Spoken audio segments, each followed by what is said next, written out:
आज की वीडियो उन लोगों के लिए बहुत फायदेमंद साबित होने वाली है जो अपने खून में यूरिक एसिड के लेवल्स हाई होने की वजह से परेशान रहते हैं। आज की वीडियो में हम देखेंगे कि यूरिक एसिड क्या है, ये क्यों बनता है और किस तरीके से हम यूरिक एसिड को कम कर सकते हैं। तो first of all, uric acid हमारी खुराक में प्यूरिन्स की डाइजेशन के नतीजे में एक बाय प्रोडक्ट बनता है जिसको हम यूरिक एसिड कहते हैं।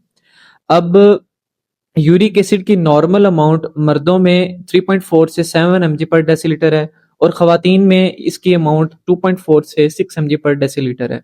नॉर्मल अमाउंट के अंदर यूरिक एसिड जो है ये बॉडी के लिए बहुत बेनिफिशियल है, ये कार्डियो प्रोटेक्टिव है, ये हमारा ब्लड प्रेशर रेगुलेशन में बहुत रोल प्ले करता है और उसके अलावा ये न्यूरो प्रोटेक्टिव भी है, ये हमारे दिमाग को न्यूरो डिजेनरेटिव बीमारियों से भी बचाता है। और यही यूरिक एसिड का लेवल जब हमारी बॉडी में नॉर्मल से ज़्यादा हो जाता है तो ये कुछ मसले पैदा करना शुरू कर देता है, जिसमें सबसे पहले जो अर्ली साइन है उसमें यह है कि पाँव के अंगूठे में दर्द होना शुरू हो जाता है। इसकी जो क्रिस्टल डिपोजिशन होती है वो फर्स्ट ऑफ ऑल पाँव के अंगूठे में होती है और उसके बाद यही क्रिस्टल डिपोजिशन जो है वो टखनों में, घुटनों में, कंधों में, कोहनियों और कलाइयों में भी हो सकती है। इसके साथ-साथ गुर्दे की पथरी की रीज़न भी यूरिक एसिड बन सकता है। ये क्यों बनता है ये देखते हैं। यूरिक एसिड बनने की 3 वजूहात हो सकती हैं। फर्स्ट ऑफ ऑल कि हम खुराक वो ले रहे हैं जिसमें प्यूरिन्स की अमाउंट ज़्यादा है, प्यूरिन्स की ब्रेकडाउन ज़्यादा हो रही है और ज़्यादा यूरिक एसिड बन रहा है। उसके अलावा या तो फिर हमारी बॉडी में कोई मेटाबॉलिक सिंड्रोम चल रही है, जैसे डायबिटीज़ है, हाइपरटेंशन है या उसके अलावा कोई जिगर की बीमारी चल रही है। और तीसरी रीज़न इसकी हो सकती है कि गुर्दों में कोई मसला हो सकता है, क्योंकि यूरिक एसिड हमारे पेशाब के ज़रिए जो है बॉडी से एक्सक्रीट होता है। तो ये 3 मसले हो सकते हैं जिसकी वजह से यूरिक एसिड ज़्यादा हो सकता है। अब हम देखते हैं कि हमने यूरिक एसिड को किस तरीके से कंट्रोल करना है। हमने 2 चीज़ों को बढ़ाना है और 2 चीज़ों को कम करना है। तो 2 चीज़ें जो हमने कम करनी है, फर्स्ट ऑफ ऑल उसमें आ जाता है वेट और दूसरी चीज़ जो इसमें आ जाती है वो आ जाती है हाई प्रोटीन डाइट। इसमें हाई प्यूरिन्स डाइट जो है इससे आपने परहेज़ करनी है।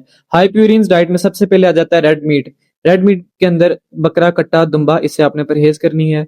उसके अलावा ऑर्गन मीट है। ऑर्गन मीट में हमारे पास फेफड़ा, गुर्दा, कलेजी और मगज़ आ जाता है, इससे भी परहेज़ करनी है।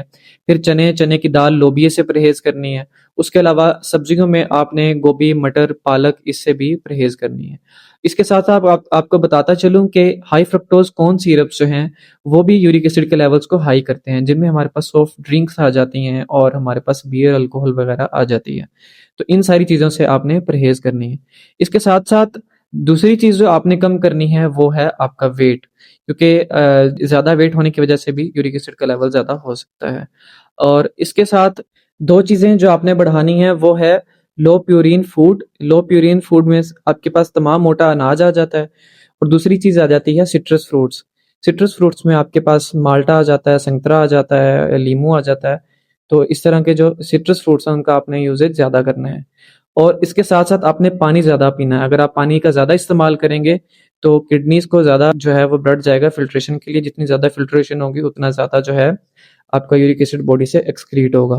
तो आपने जो चीज़ें ज़्यादा इस्तेमाल करनी है, मैं आपको बताता चलूँ कि नीम गर्म पानी में आपने लीमू निचोड़कर सुबह निहार-मुँह 2 गिलास पीने हैं और इसी तरह आपने कोशिश करनी है हर 2 घंटे के बाद आपने ये वाला पानी जो है इसका इस्तेमाल करना है।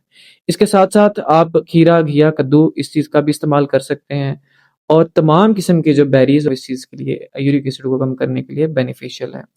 और इसके साथ-साथ आप दालचीनी और अजवाइन का कहवा बनाकर भी पी सकते हैं और इसको कम करने के लिए आप अदरक और हल्दी का ज़्यादा इस्तेमाल करें। ये थी हमारी आज की वीडियो।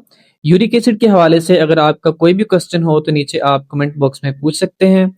मुझे दीजिए इजाज़त। अल्लाह हाफ़िज़।